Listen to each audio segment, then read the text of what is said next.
Hey there, just got done watching Children of the Corn from 2020. It is a movie rated R.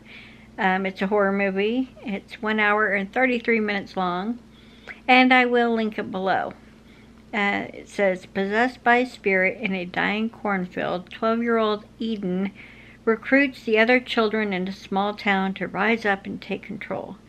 Tired of having to pay the price for their parents' mistake, Eden leads the kids on a bloody rampage.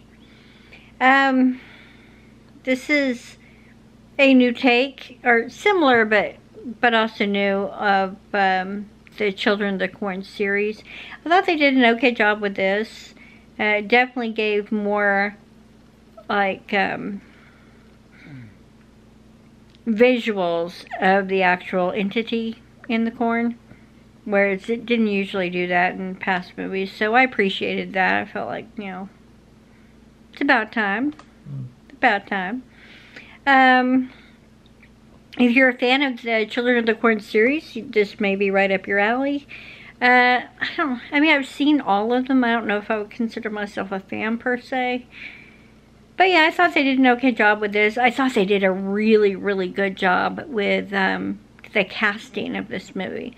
All the kids did a great job with just giving that kind of, ooh, creepy, like, vibe, ooh, evil kind of thing.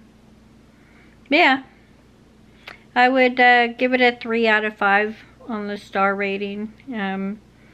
There's a decent amount of gore in this movie, and I usually don't like a lot of gore in films.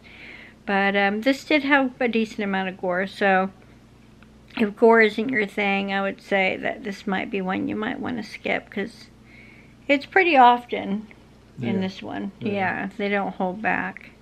What would you rate it on a 5-star? Yeah, 3 also. 3 also, yeah. But yeah, if you've seen Children of the Corn, the 2020 movie, let me know what your opinion of it was in the comments section. And yeah, we'll see you in the next review.